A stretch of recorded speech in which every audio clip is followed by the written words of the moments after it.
I think CrossFitters have done a wonderful job of understanding where to place their bodies. I think the quality of coaching at CrossFit is getting better and better. And I think that running is kind of the same way. What we are trying to accomplish this weekend is to actually establish a standard so that you can go coach somebody and go, oh, I know what's going on. Here's what's happening, right? Just like most of you could look at a deadlift. You could look at my deadlift and go, I've got to change that line, got to change that setup, got to change that foot position, right? Running is the exact same thing.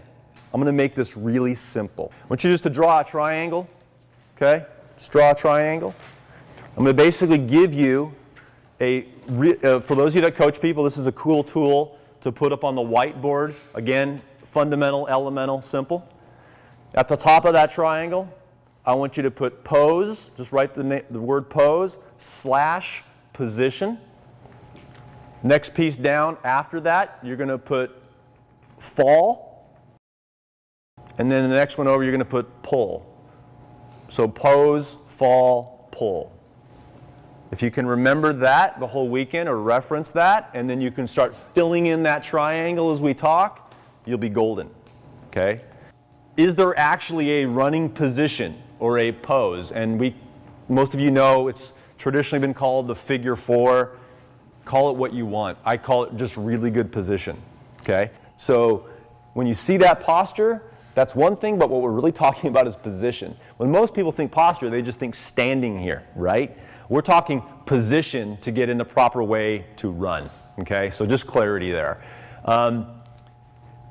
Obviously, the middle point makes sense. Posture is the position that falling takes place. So if you can't get or reclaim that position quickly enough, you will not allow your body to fall repeatedly.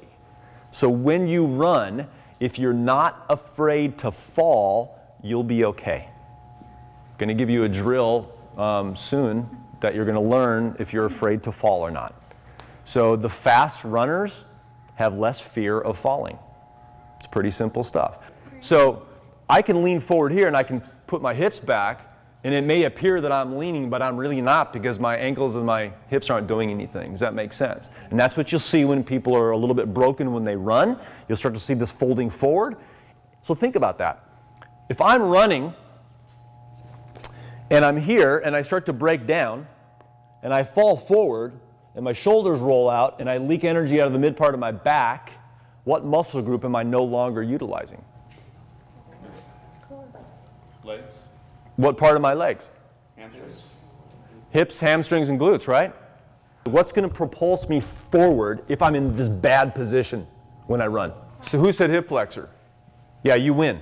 So that's what you don't want to do in running. Why not? What's it limit? The range of movement. The range of the movement of posterior chain. Can't do it, right? So how many CrossFitters have an issue with hip extension? A lot. I travel everywhere. I see it, right?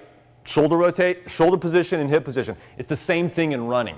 So the more you can put yourself in the proper position, the better off you're going to be. Does that make sense? So somebody would say, wait a second. Is he in a position to fall? What do you guys think? Absolutely. Absolutely. So one of the things that people look at is, look, wait a second. I thought that you're supposed to have what's called general center mass, which I'll get to, everything right underneath your hip. Well, the more that you lean, this angle is still good. Does this make sense to you? So I'm good with that because he's got good hip lean and everything's going in a nice straight line. Okay?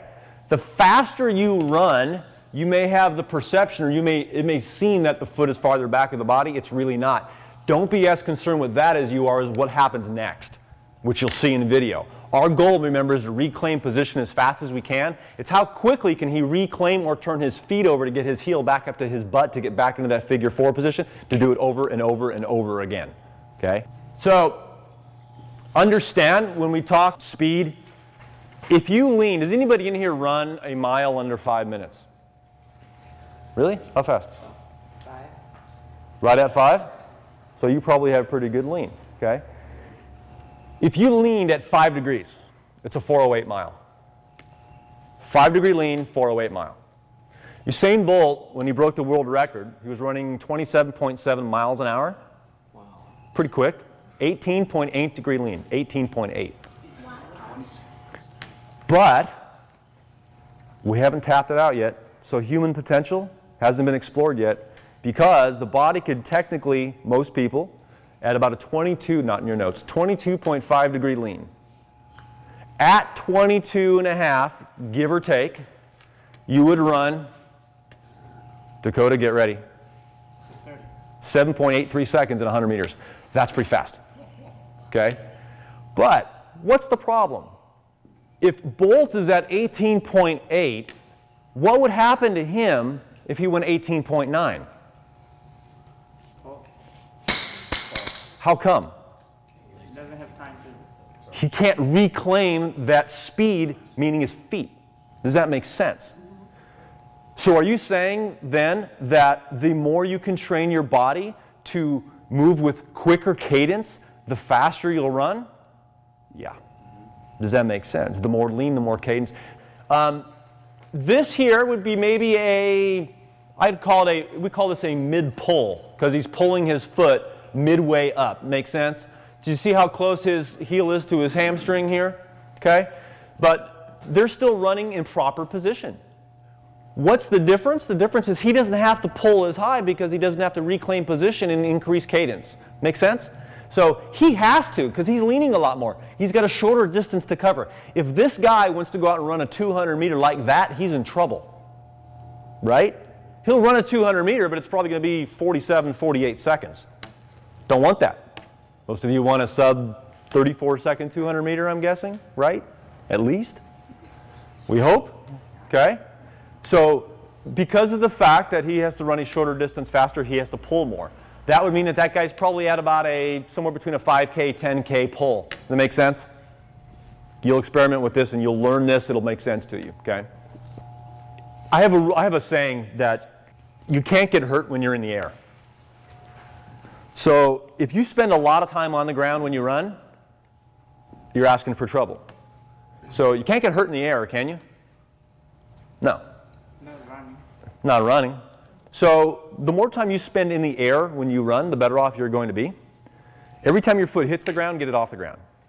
Ground reaction. As fast as you can do that, the better off, right? Reclaim that position, elasticity and musculature. The more time I spend on the ground, or the more mass that touches the ground, the more pressure on the body, and the more the body has to stabilize that position. Does that make sense? Pretty simple stuff, physics, right? So the whole theory of midfoot striking, and there really isn't such a thing. It doesn't really exist. There's proper placement in proper position to run. Because if you really looked at it right, most people think about, oh, I got to land here, right? And then I got to pull myself up. But what's the problem with this? If I have to focus on landing here all the time, what is the problem if I have to tell somebody to just land here all the time? What happens? It's going to hurt. And why is it going to hurt? You're going to break down your tissue, tear off the muscles. You're trying to recreate force, redirect, trying to impact. It's like jumping on your heels. Simple. Is it easy to jump on your heels? No. No. Okay. How many of you can jump rope jumping on your heels? Okay. So what we're talking about is a proper position of your foot underneath your hip. What naturally should happen, if you could, you would ideally land right on the arch of your foot. Biomechanically, it's the most powerful component of your body to land on. It's that little leaf spring, which he'll talk about. Does that make sense? So it's that elasticity piece that we're talking about. Most good runners pull the foot straight up and don't push out the back. You're going to see that on video. Some of you have what we call kind of a late leg syndrome. It just means that you leave that leg too far back. And if you leave the leg too far back, why is that an issue now? Which you've already learned? You can't return it. Yeah, you can't return it. And therefore, if my foot's way back here, what piece of my body has to engage to get me forward? Whoom, I have to go here.